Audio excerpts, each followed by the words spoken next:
lulusan itu Ini nggak muncul sini. emang gitu. Lulusan juga. Baik, Assalamualaikum warahmatullahi wabarakatuh. Perkenalkan, nama saya Heri Arianto, mahasiswa Universitas Teknik Indonesia. Di sini saya akan sedikit menjelaskan sebuah materi, yaitu manajemen ruang lingkup proyek. Ruang lingkup proyek adalah definisi pekerjaan yang jelas, yang harus diselesaikan untuk mencapai tujuan proyek. Ini adalah dasar untuk manajemen proyek yang sukses, memastikan semua orang bekerja pada hal yang sama dan mencapai hasil yang diharapkan. Apa sih ruang lingkup proyek itu? Yaitu batasan proyek, menetapkan batasan yang jelas tentang apa yang termasuk dan tidak termasuk dalam proyek.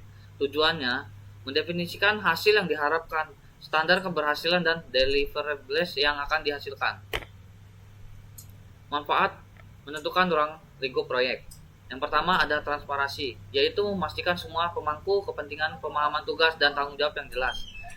Yang kedua ada efisiensi, yaitu meminimalkan pemborosan sumber daya dan waktu dengan fokus yang tepat pada tujuan. Yang ketiga ada kontrol risiko, yaitu membantu mengidentifikasi dan mengelola risiko yang terkait dengan ketidakpastian. Yang keempat ada sukses proyek, yaitu meningkatkan peluang keberhasilan dengan manajemen yang terstruktur dan terfokus. Langkah menentukan ruang lingkup proyek, yaitu ada 8. Yang pertama ada definisi proyek, yaitu tetapkan tujuan proyek, hasil yang diharapkan, dan target yang ingin dicapai. Yang kedua, mengidentifikasi deliverables, yaitu tentukan output atau hasil spesifikasi yang akan dihasilkan dari proyek. Yang ketiga, ada batasan proyek, yaitu tentukan batasan yang jelas tentang apa yang termasuk dan tidak termasuk dalam proyek. Yang keempat, persyaratan proyek, yaitu kumpulkan semua persyaratan yang diperlukan untuk mencapai tujuan proyek. Yang kelima, ada asumsi dan keterbatasan, yaitu mengidentifikasi asumsi yang mendasari proyek dan keterbatasan yang mungkin dihadapi. Yang keenam ada risiko dan tantangan, evaluasi potensi risiko dan tantangan yang dapat memengaruhi proyek. Yang ketujuh ada dokumen ruang lingkup, yaitu buat dokumen yang mencantumkan semua informasi yang relevan. Yang ke-8 ada persetujuan dan rilis, yaitu dapat persetujuan dari semua pemangku kepentingan dari rilis dokumen ruang lingkup. Dengan tujuan proyek, pertama tetapkan tujuan yang harus jelas, terukur, dan realistis. Yang kedua ada mengidentifikasi hasilnya, menentukan output atau hasil yang ingin kita capai dari proyek. Yang ketiga ada tetapkan target, membuat target yang spesifik dan terukur untuk mencapai tujuan proyek. Mengumpulkan persyaratan proyek tambahan, yaitu kumpulkan dokumen yang relevan seperti spesifikasi teknis, standar, dan pedoman.